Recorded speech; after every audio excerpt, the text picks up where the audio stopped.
Abonnez-vous et cliquez aussi sur la petite cloche de notification pour ne rien rater de nos prochaines vidéos. N'oubliez pas de partager aussi la vidéo et de la liker. Afrique N24. Le grand combattant colané, le grand frère de valeur, je manque de mots pour vous dire merci, hein, et surtout pour notre rencontre d'hier. Par ma voix, ma modeste voix, au nom de la DMK, je voudrais vous témoigner toute notre reconnaissance et toute notre gratitude. Je crois que ces démarches viennent à point nommé et que nous avons obligation de nous organiser davantage pour donner un souffle nouveau au peuple togolais. Que personne ne pense que ce que nous sommes en train de faire est vain et inutile. Les lignes bougent et vont continuer par bouger. C'est UNI qui voulait de façon unilatérale organiser les régionales reviennent dire que c'est parti pour 2023. Je crois quelque part que c'est une victoire d'étape. Et chaque Togolais peut s'en réjouir. Que le fait de créer sur l'épervier qui vient de prendre 1%, le fait de créer, l'épervier parfois finit par relâcher le poussin. Et c'est ce que nous allons vivre dans les jours à venir. Donc, on a commencé ce boulot ensemble. On a commencé cette lutte ensemble. On doit la boucler ensemble. Donc, par votre modeste voix, je voudrais que tu témoignes toute notre gratitude à la grande école politique qui réunit des hommes et des femmes déterminés et qui ne sont plus à présenter. Donc, dans les jours à venir, tout le monde sait. Les Togolais, la loi nous l'autorise. Des manifestations publiques pour dire au monde entier que les Togolais n'en peuvent plus. Aucun pays au monde ne peut évoluer, ne peut prétendre évoluer sans l'alternance, sans le changement. C'est à travers l'alternance, à travers les contradictions que le monde évolue. Moi qui vous parle ici, les petites compétences que j'ai, si j'ai le pouvoir aujourd'hui, ce que je peux faire, vous ne pouvez pas le faire. Vous à qui je parle ici, les compétences que vous en avez, si vous prenez aujourd'hui le pouvoir, ce que vous pouvez faire, moi non plus ne peux le faire. Si une troisième personne aussi prenait le pouvoir, les compétences qu'il a, nous, on n'en a pas. Et ce qu'il peut apporter pour le pays, nous, on ne peut pas.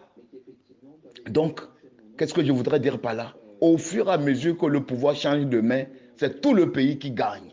Parce que à chaque individu avec ses compétences, à chaque individu avec ses projets de société, à chaque individu avec sa vision de l'organisation du pays. Mais quand le pays se retrouve le pouvoir se retrouve entre les mains de quelques individus durant plus d'un demi-siècle, c'est un fiasco total. Aucun homme au monde ne peut être intelligent et pouvoir faire valoir ses compétences durant plus d'un demi-siècle. S'il vous plaît, il faut que tout le monde le sache. Un mandat de 5 ans, renouvelable qu'une et une seule fois. Les gens savent pourquoi ils ont fait cela. L'intelligence humaine est limitée dans le temps et dans l'espace. Les compétences humaines, après 10 ans d'exercice du pouvoir, le reste n'est que échec et lamentation. Ne nous voilons pas la face. La preuve, le Togo est un cas atypique, est un cas d'école. Si réellement la longévité au sommet de l'État était synonyme de victoire, de progrès, de développement, le Togo n'allait pas avoir son égal dans la sous-région. Je donne aussi un exemple en Afrique centrale, le cas du Cameroun. Quand vous durez de trop au pouvoir à un moment donné, c'est-à-dire, nous cherchons, le Togo n'invente rien, nous n'inventons pas la roue. Tout a été déjà fait. Les grands penseurs ont montré la limite de l'intelligence humaine. C'est-à-dire les mêmes individus au même niveau exerçant le pouvoir, ça ne donnera absolument rien après un temps donné. Pourquoi le Ghana, tout n'est pas rose, mais progresse? Pourquoi le Bénin progresse? Pourquoi les pays qui ont connu l'alternance progressent? C'est dû au fait qu'on change les compétences au sommet de l'État. S'il vous plaît, nous n'avons pas été à l'école pour faire la promotion, la propagande de la médiocrité. Ceux qui n'ont pas le courage de dire la vérité, c'est eux qui sont à l'origine de la souffrance des Togolais. Des grands intellectuels dans les universités incapables de lever le petit doigt pour dire enough is enough. C'est un échec total. Le Togo a dépensé des milliards pour former de grands intellectuels, des docteurs qui crient à longueur de journée, moi je suis docteur, mais qui ne sont pas capables de lever le petit doigt pour dire je forme des étudiants sans avenir, je forme des élèves sans avenir. Mais c'est quelle trahison? C'est quelle trahison? C'est quelle trahison? Ceux qui luttent aujourd'hui, c'est des gens qui, à un moment donné, même des fois, on considère comme des ignorants, mais qui ont vite compris que c'est ensemble qu'on doit changer ce pays. Ça fait pleurer. Ça fait pleurer que de grands intellectuels, des gens qui se prévalent le statut d'intellectuel, aujourd'hui, devant cette situation de misère gravissime, ne sont pas capables de lever le petit doigt. Franchement, avant, j'avais cru à tort que l'intelligence est synonyme d'un niveau élevé, mais je me rends compte que non, non. Il y a une éducation de base qui fait la différence entre les hommes et non l'instruction que nous avons reçue dans les écoles et dans les universités. Sinon, si c'était le niveau intellectuel qui déterminait le sens d'engagement, je crois que c'est les universitaires, les professeurs de lycée, de collège qui devaient être au devant de la lutte. Mais malheureusement, ils sont combien? Ils sont combien dans cet engagement, dans cette lutte?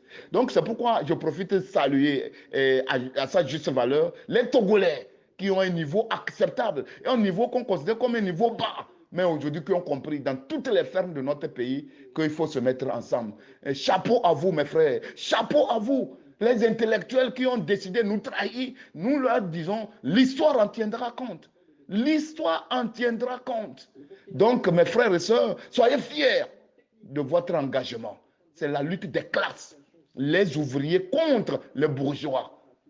Les ouvriers les plus nombreux, les victimes de la souffrance, de la misère, doivent remporter ce combat. Parce que dans toutes les luttes au monde, c'est la majorité qui remporte sur la minorité.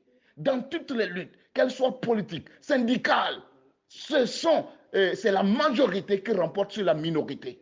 Donc, je félicite tous les Togolais, qu'ils soient au Togo ou hors de nos frontières. Je vous remercie du fond du cœur.